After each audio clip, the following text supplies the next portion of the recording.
the beauty of today is that with the distribution digital world that we live in, there's no excuse to not have the knowledge and the information and the insight to build wealth. Is there. Welcome to the Disruptance Podcast. Here are your hosts, Eric Forney and Michael Bounds. Last week, Mike, we talked about the idea of multiplying wealth and how most people have been stuck in the trap of learning like a first grader, right? Just addition and subtraction. And, you know, addition and subtraction worked when we didn't operate in a fiat currency market, right? When economic standards adhered to like classical economics of having gold backing securities or backing the dollar, where money was actually something that was tangible.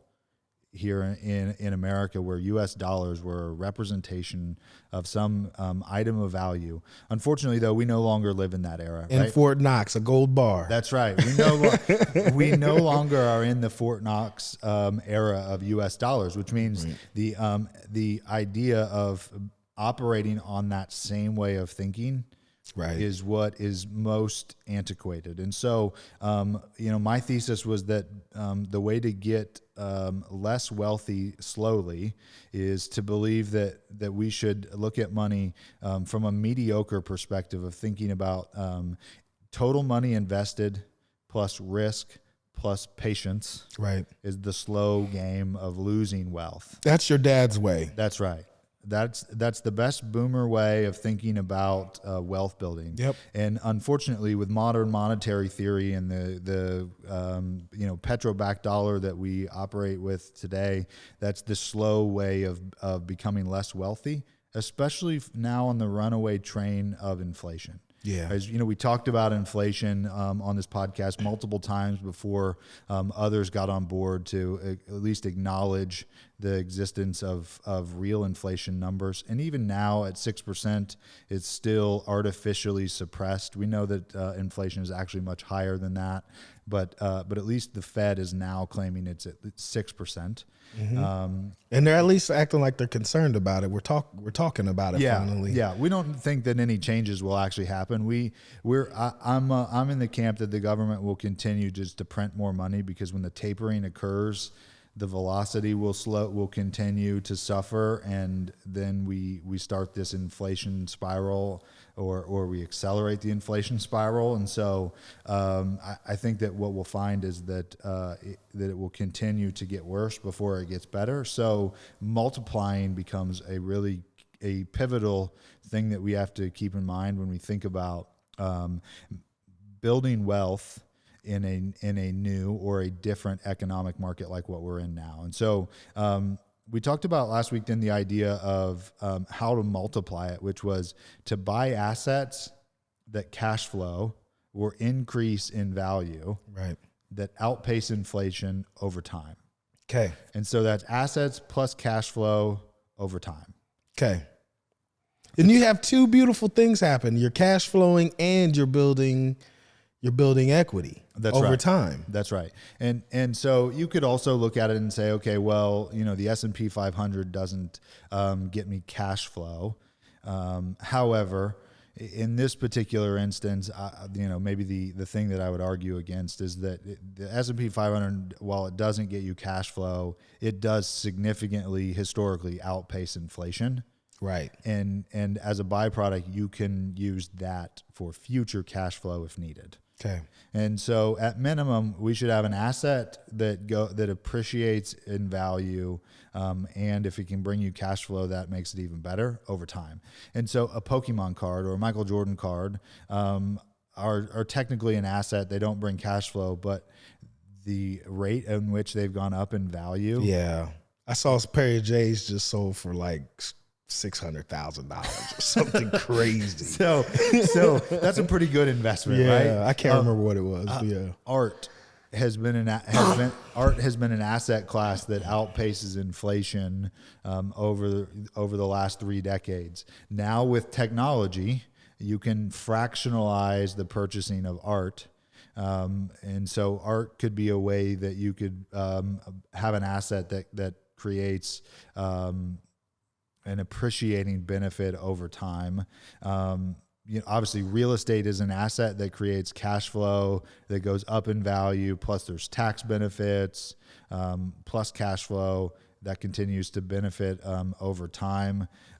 Crypto projects are also could be also seen. The government deems them as assets that you can create cash flow on, and they go up in value over time. At least in the last almost 15 years, that's been the case. Okay. Now there, of course, are times in which they're incredibly volatile. Right, or I guess every day is volatile in the crypto space. It was 9 months ago, I believe, we talked about how the market went down 50% in crypto. Yeah. And so the volatility certainly exists in that space, but the thesis is that it will continue to innovate and evolve and go up in value over time. So it's a long-term thing. Like you don't want to look at this as as you're gambling or just short-term.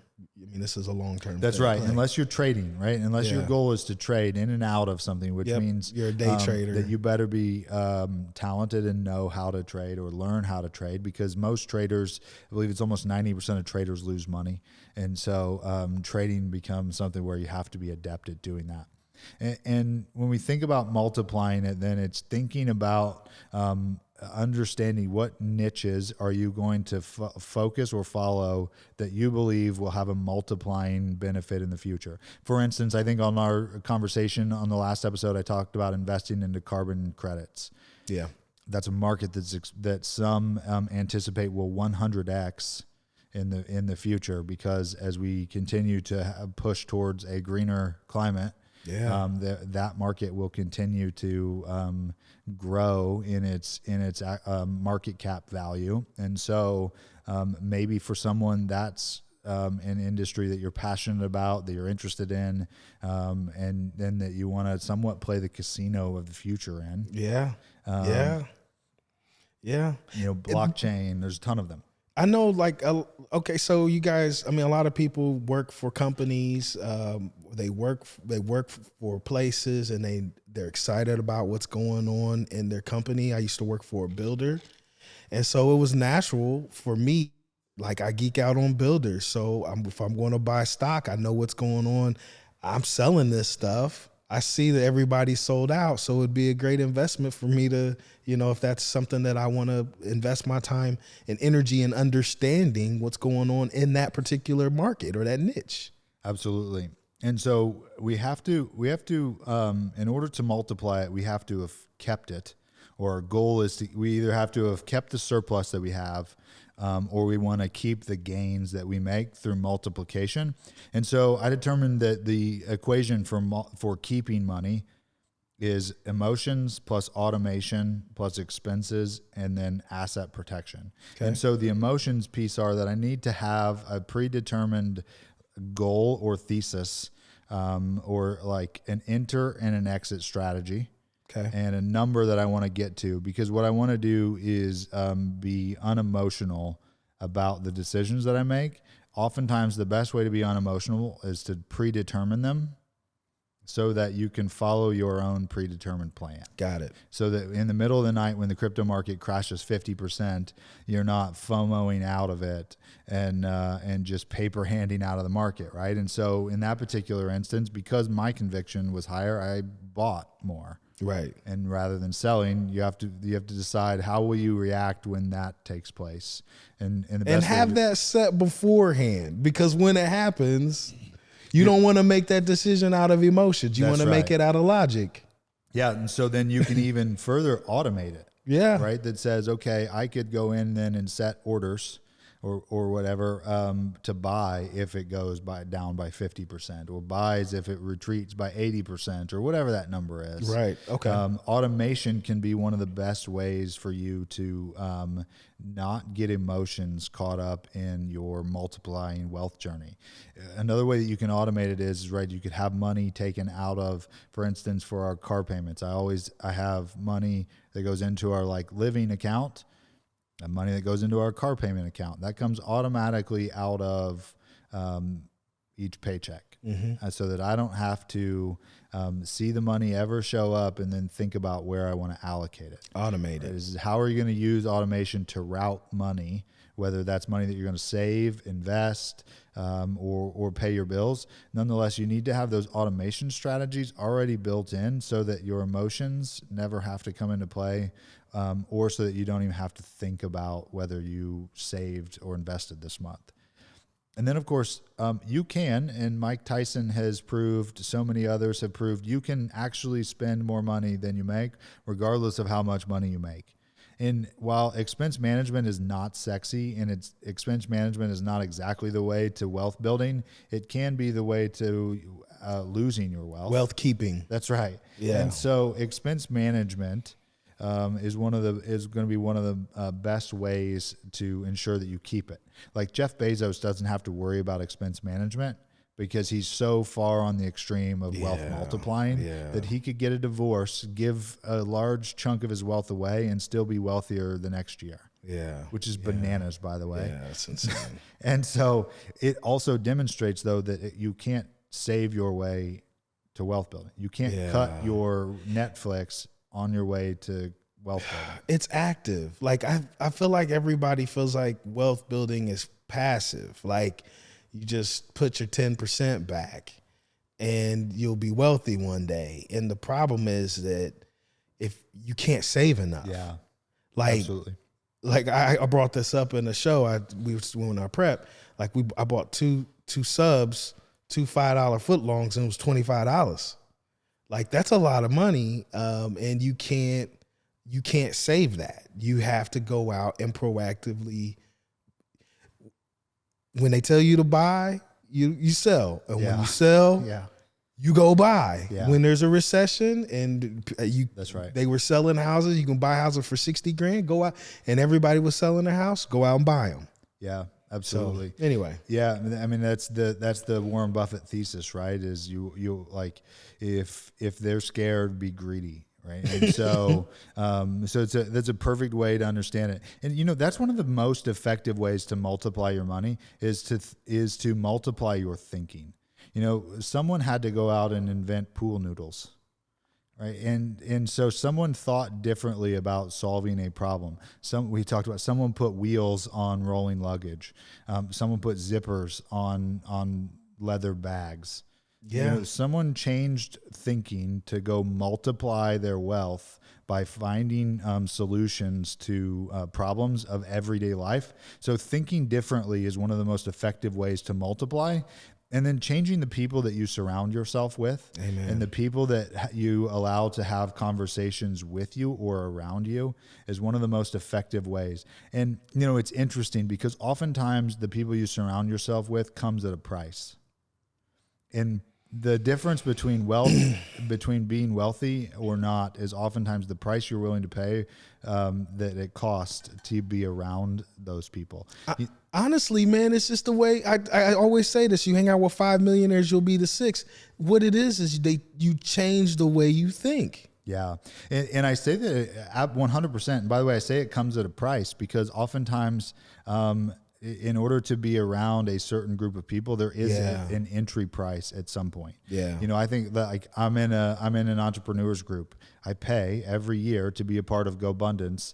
And then I pay to show up at events. I pay for the airfare. I pay for the lodging, the meals, all of that. And yet the amount of gain that I've multiplied as a byproduct of that entrance price is just astronomically disproportionate. It's just the value add. Like that's the same premise that you were saying. You have to add value. And as if you add value to people, just like, that organization adds value to you, you're going to multiply. And I think about it as well. It goes, I have to hire a coach. And that coach has to then, hiring that coach costs me money. Yeah. And so that money that I get in return has to be greater than the amount that I'm paying to have a conversation with those people. Right. Right. And, I look at it, it's like I paid Adam for almost 4 years to coach, and it was one of the best investments I made. Right. And if it wasn't, I wouldn't have continued to pay it. Right. And so changing the people that you have conversations with can be one of the most effective ways to multiply money. And then changing your systems. That we talked about several times about how the idea that environment is the invisible hand that shapes outcome. And environment can be system related, or typically is system related. Totally. And so thinking about money from a way of thinking about it from a system of having a process to either get more of it or to multiply it can be one of the most effective things that you do, because a system can be anything from having a system that every morning you wake up and you check yesterday's trades from Nancy Pelosi and then you buy what she bought. That's a really good way to build your wealth. That's a fantastic wealth building system. And having a system for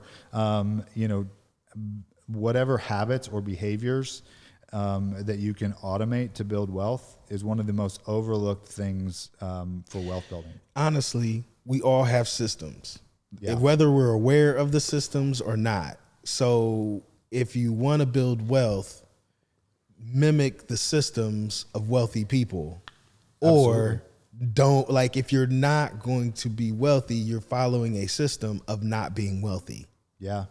Does that make sense? Absolutely. I hear that as essentially you're either going to have systems by default, or that you're going to have systems that are intentional that build wealth. Either way, you have a system. You're going to have a system. So it's the result of that system is what you decide, what system you decide to build. Absolutely. And it's funny that I make this comment all the time about, I just like the fact that Nancy Pelosi's stock portfolio has gotten like this amazing internet social traction is one of the most like hilariously the most hilarious movements of the internet to me.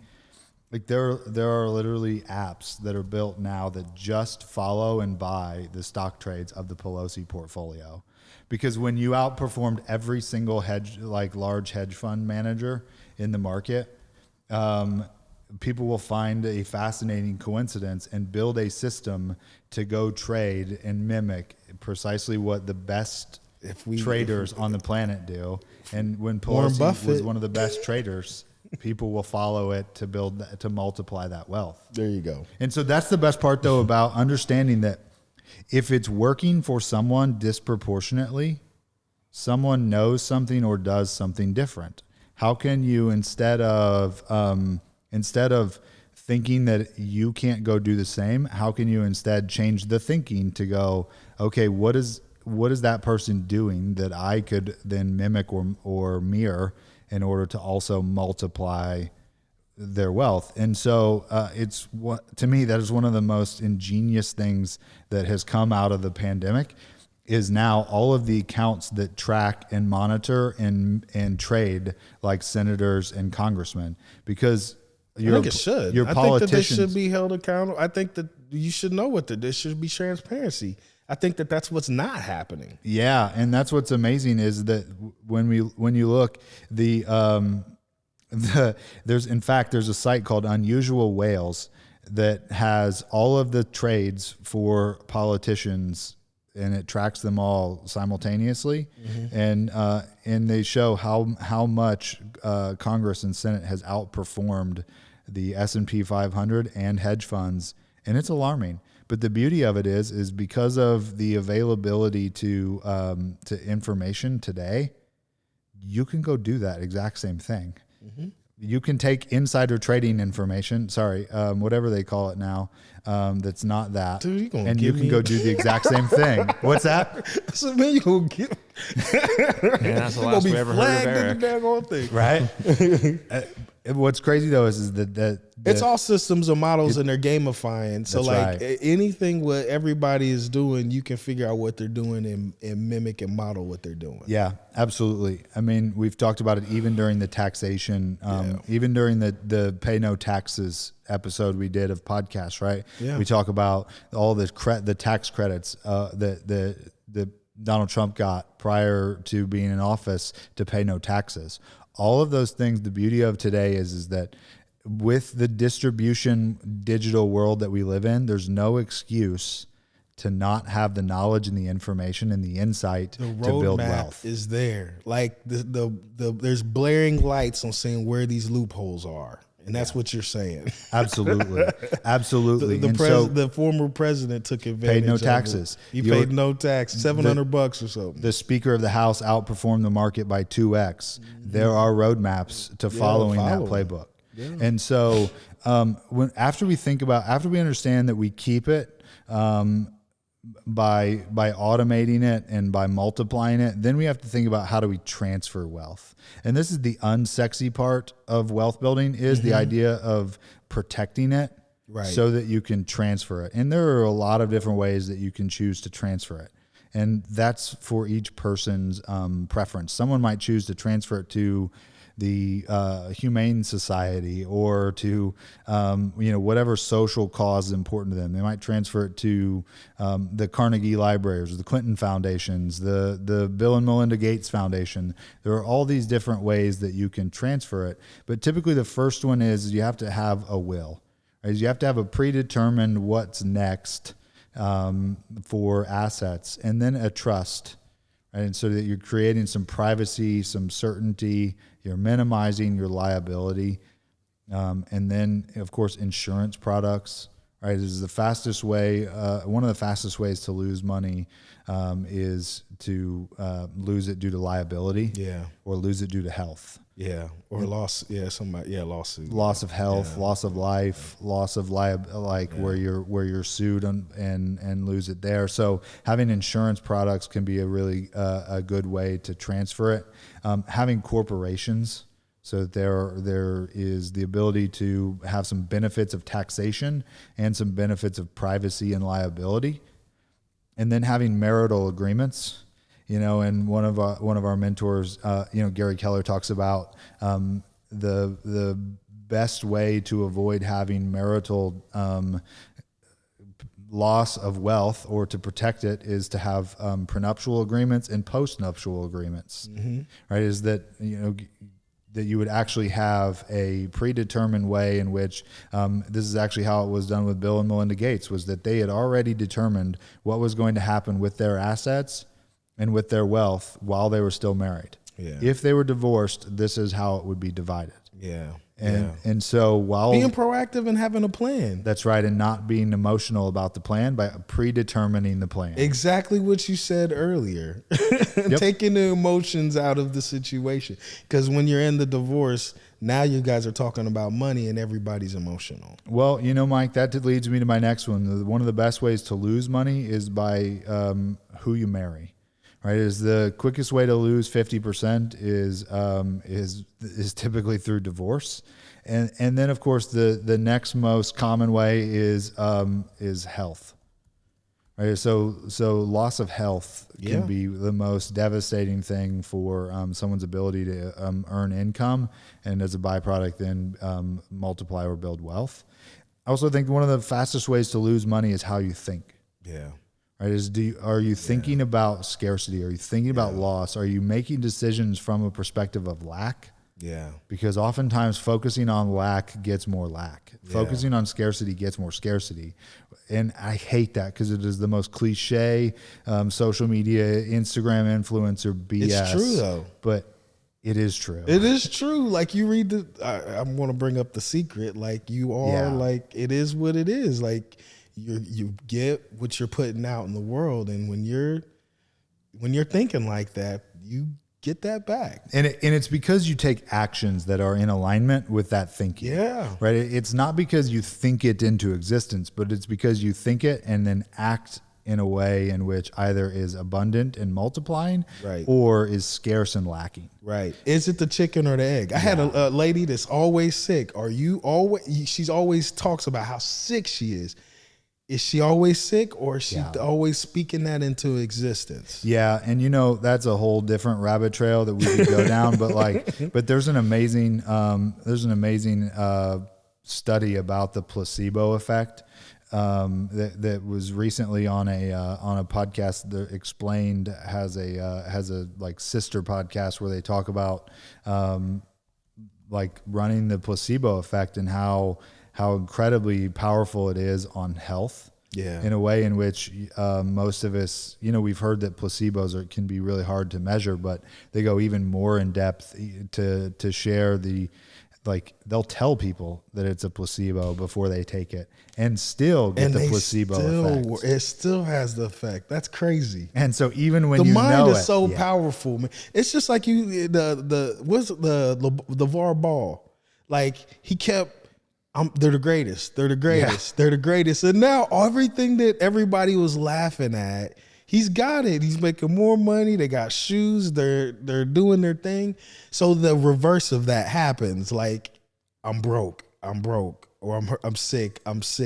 So anyway, yeah. We'll link that podcast or that study in the show notes. But it is incredible to know that like how much the thought process comes into play for multiplying money is how you think, and then what you learn. Is one of the fastest ways either to lose it or to gain it.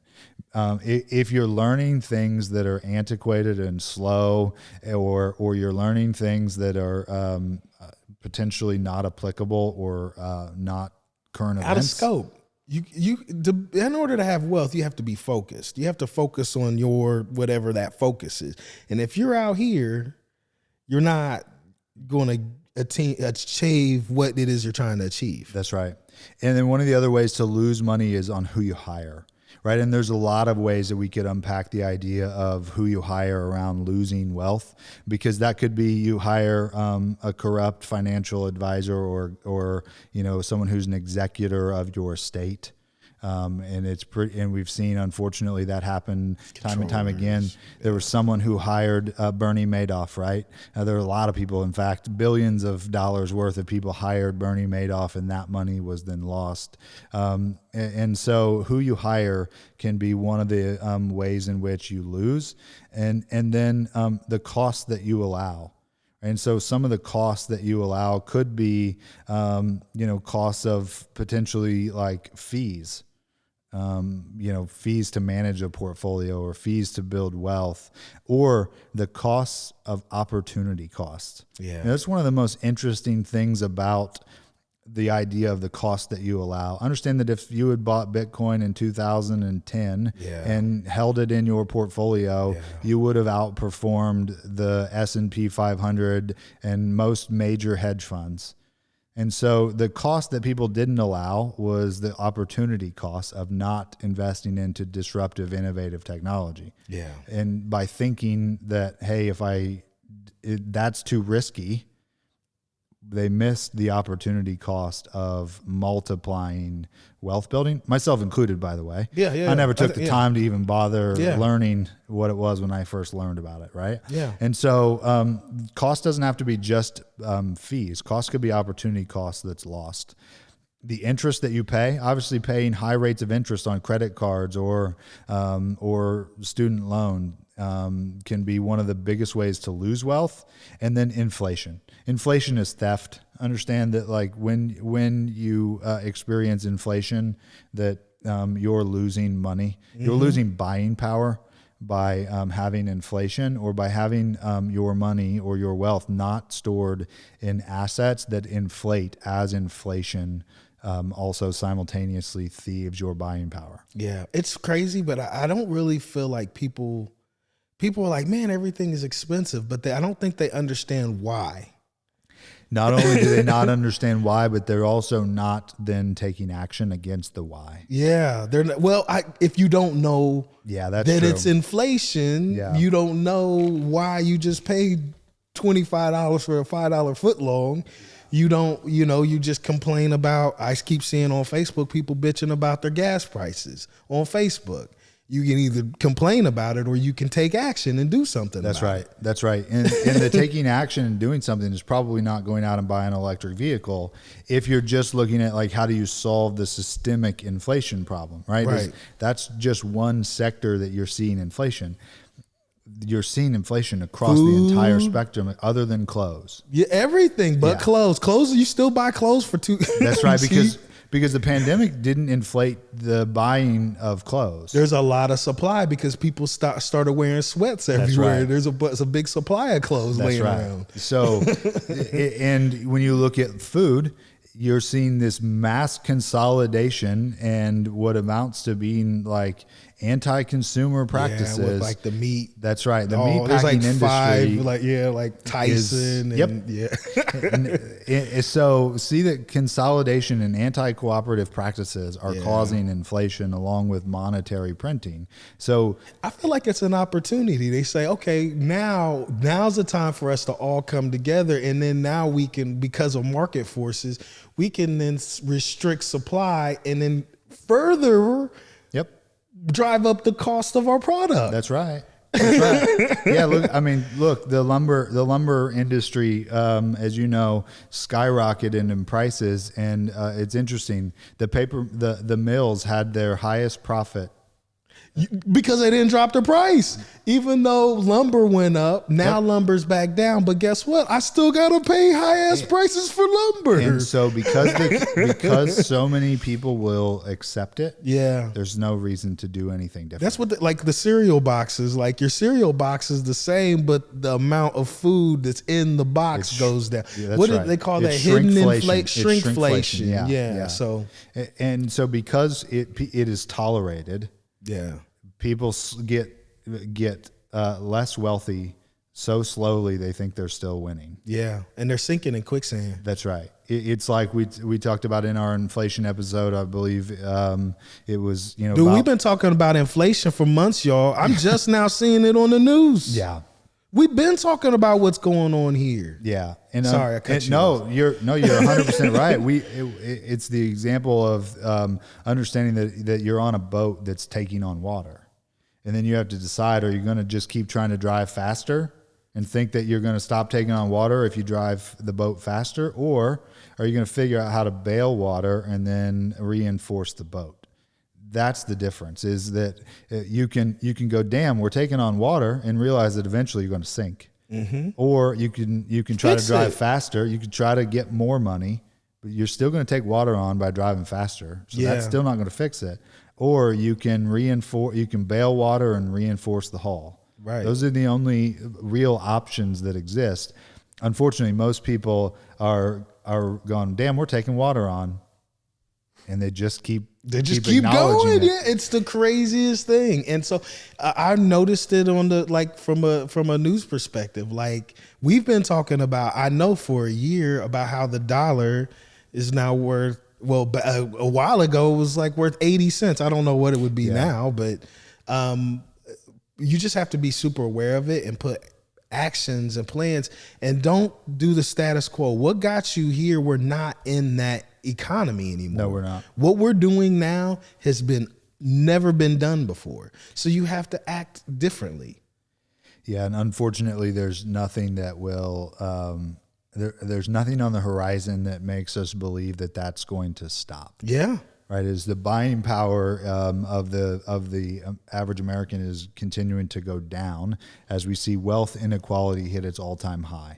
Right, it's for excluding the early 1900s. Understand that in relative terms, everyone today is more wealthy than they were in 1900.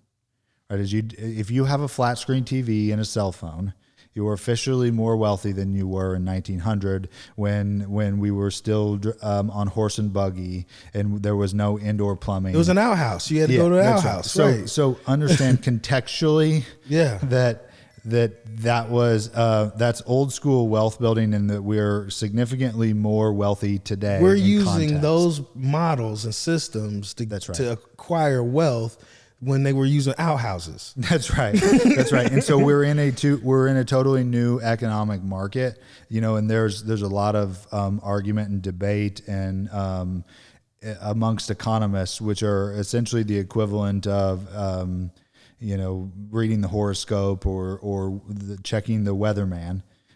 Because while yes, there are certainly brilliant economists, that's one aspect of it. There's social behavior, there's political behavior. Economics is an incredibly complex and adaptive ecosystem all on its own. Mm-hmm. And there's this debate as to modern monetary theory versus classical economic, Keynesian economics. I mean, there is not a simultaneously one agreed upon way of managing the current modern economic theory. And so, yes, Mike, to your point, we're not necessarily operating in the same money market we were operating in 50 years ago. Just wake up and look at the bond yield. Look at the yield of CDs, or look at the fact that Apple buys back the majority of its stock. You know, at one point, the companies that were on the S&P were on the Fortune 500, they had been in business for an average of 90 years. The companies on the Fortune 500 right now have been in business 14 years on average. 14 years. And so we are in this incredibly new, innovative time during a fourth industrial revolution that is truly changing the game from a monetary and economic system and a lifestyle system. And so using the same playbook from Benjamin Graham 100 years ago, buying value stocks may not still work in today's market, or at least it hasn't for the last 2 decades. Right. And so quick question then. So to recap, what is your equation for keeping money? So keeping money then, the equation that I came up with is that you would need to manage your emotions, automate them, protect them by understanding the components of liability, of divorce, who you hire, all those things. Be able to transfer your wealth to your heirs. So emotions plus automation plus expense management and plus protection. And then, so what would you suggest for somebody that is wanting to automate? What apps do you find useful in your automation quest? Yeah, that's a good question. So, a couple different things that I would use then. So I use the Every Dollar app, which just happens to be like a Dave Ramsey app for expense management. So budget wise, I automate in with Every Dollar, but you could also use Mint, which is a free option as well. I think I use the paid plan for Every Dollar just because it was annoying to not. So that, and then I think you have to look at it and say, okay, what apps or what automation are you going to use for investing?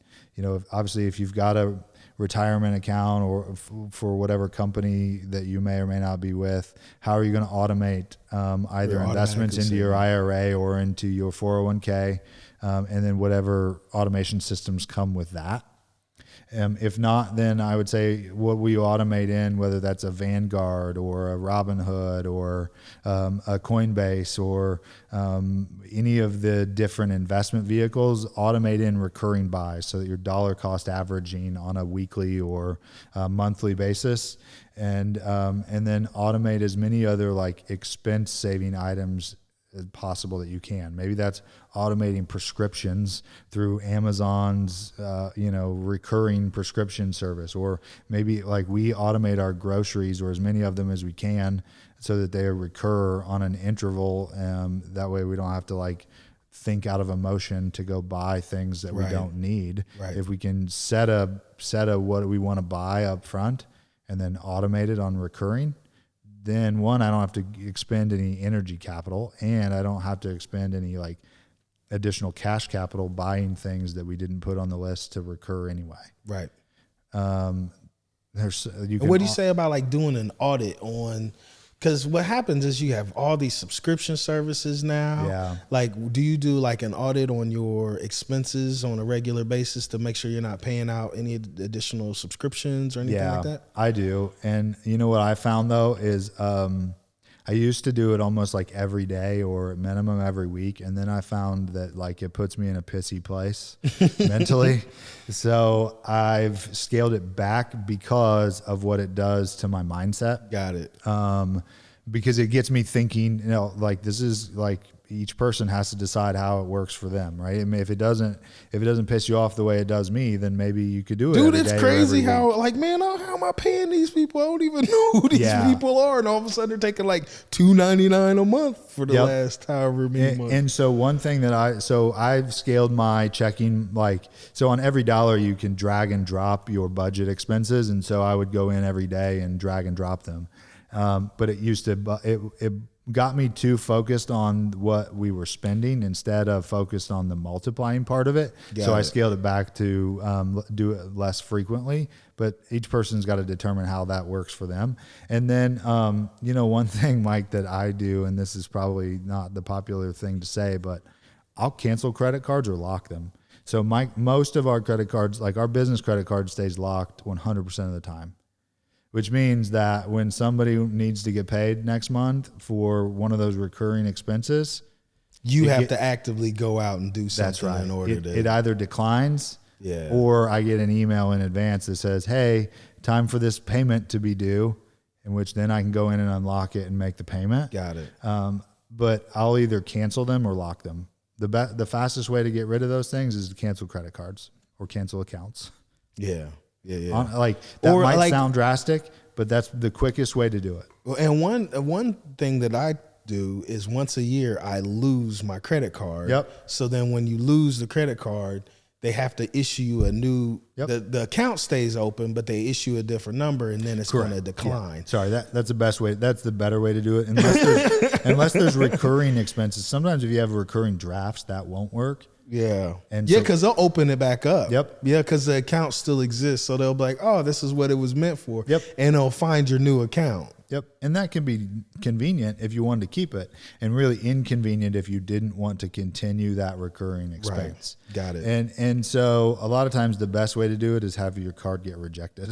Yeah. And so that's one of the best workaround hacks for expense management. And as a business owner, like, that can be one of the challenges is like everyone. So we have certain people have employee cards and they have, a low limit on it. I can change that limit if there's some reason to need to change the limit. But if not, you end up with a bunch of pies that never should have been ordered or shouldn't get ordered that show up on your expense account because there's not a limit in place. And I wouldn't say that because I speak from experience, of course, or whatever that specific instance is. I mean, one time I had an employee bail himself out of jail using a company credit card. Yeah, but don't tell anybody about me. Right? So, man, why you telling my business out there like that to the world? No. So having employee cards with low limits or with boundaries can be a really big deal. I mean, it's a good way to manage money at home even is to have low limit cards. Yeah. Nice. Let me see if I have any other questions. Oh, and you mentioned there was a podcast that you were talking about. Do you remember that yet? Oh, there's probably a bunch of those. What podcast would you recommend out there that if somebody wants to get a hold of their I'm listening to like the We Study Billionaires. Oh yeah, are you? Yes. Oh, nice. Okay. Yes, I'm listening. I'm trying to geek out on that because this is the thing that I'm learning is all a mindset, and the problem is like I have to change the way I think of things. So these podcasts give me insight as the way these guys think, so that maybe I can start thinking like that one day. Yeah, I love that. So the Investors podcast is the one that you're talking about. Is the We Study Billionaires one? Mm-hmm. There's a lot of good stuff on that. Garrett Gunderson has good content. He wrote a book, I think, called The Sacred Cow or Killing Sacred Cows, I believe was what it was. Mm-hmm. Sometimes I'll watch the Money Guys show if I like the headline that pops up. I watch Kitco sometimes because they have listen, here's how I listen to things is I'm looking for extremes typically. Okay.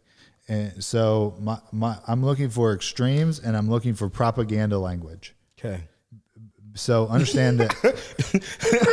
That explains a lot. Here's why. That totally explains a lot. Here's why. What you know is that usually the outliers who use propaganda tactics are typically the ones you want to ignore. Okay. And if you can't filter through the remember we had an episode about words matter. Yeah. Right. And the words matter because they oftentimes are strategically intended to trigger you into a belief system. Okay.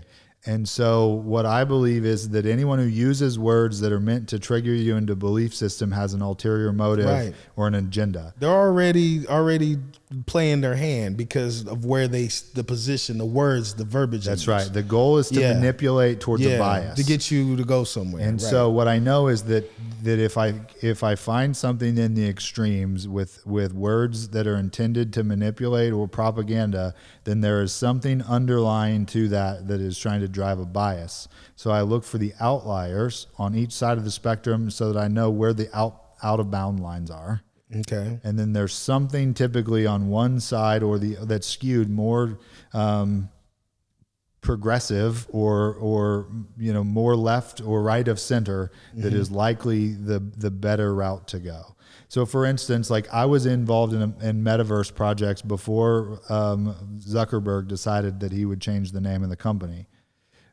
So because I was listening to content looking for outliers, and the outlier conversation was about, the idea of buying Atari and Sega and Nintendo before they were mainstream. Mm-hmm. And this is where things are going, but no propaganda language is used, which then triggers me to go, okay, this is really outside of the bounds of normal conversation, but without any of the selling manipulation tactics. The sizzle. That people would typically use when they're trying to bring you to a movement. Skew you there. That's right. Yeah. And so it's almost like that door that's just sitting there like, what is that? Why is there a door right here? Why is there a door right there? That's right. That's right. And so understand then when you have your thesis around how you're going to filter in and filter out, then it lets you know what to go investigate further. But I would not investigate something that Robert Kiyosaki is selling because of the propaganda language that he uses along with it. I know. It actually, he disqualifies himself. That's right. And so I'm always I literally read his stuff with a grain of salt sometimes. Always looking for the outliers because it tells me what to rule in or rule out. He's trying to sell a book. And then know that when someone's not using those tactics and they can make logical or persuasive arguments around it, there might be something there to investigate further. And so knowing what to rule in and rule out can be a really effective way to not go out and get necessarily taken advantage of. There is also a fascinating social study where the author or the founder of Skeptics magazine actually happened to be someone who invested in money with Bernie Madoff. So someone who actually tells people how to avoid being taken advantage of, even missed it himself and invested with Bernie Madoff. Yeah. And so even when you try to be incredibly bulletproof or you have a system, it doesn't mean that you're going to get it right every time. You just have to continue to decide, are you going to learn from that thesis what went wrong, and then continue to go back out and play the game. Honestly, man, it's taking action. The thing with investing, it's going out and actually investing and then finding your jam. Yeah. And then getting really purposeful and what do you say? Hyper focused. Yep. And so once you do that, you then take action and then automate it. Automatically save money that's going to invest in that. And then the cumulative effect of that activity behavior over time is going to build wealth. Yeah. Absolutely. And so the easiest way to do that is to, if you can buy a basket or a bundle, an index of companies or businesses or projects that fit into what you think will fit that thesis or will multiply or grow in the future, that's typically going to be the best way to do it. Is because the likelihood of picking Google when Netscape was the browser of choice in the 90s. All with that little N going across. We weren't thinking about Google. And then AOL and then Yahoo and all of the other search companies that came along after Netscape. That's right. Google was something like the 12th, the 14th ranked search engine. And yeah, if you'd bought a bundle or a basket of search engine companies, you didn't need to pick the winner of the Kentucky Derby. You just needed to pick all of the horses in the race to know that you were going to get some sort of jackpot if you believe that search was going to be part of the future. Right. Yeah, who knew?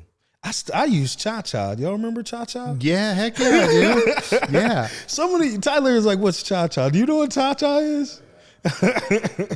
I remember Ask Jeeves.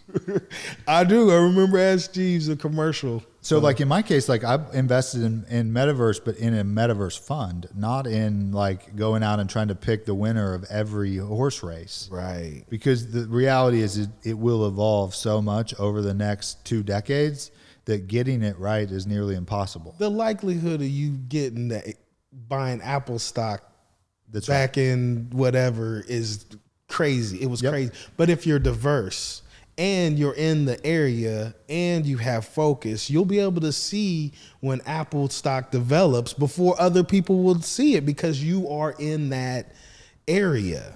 Yep. And so just remember, we talked about in the last episode is defining what your belief is, your thesis of what the future looks like, and what you think will multiply and compound moving Geek forward. Out on it. And then go hyper focus, geek out on it, and buy that basket or buy that industry, get that index, and be convicted that that's the direction it goes in the future.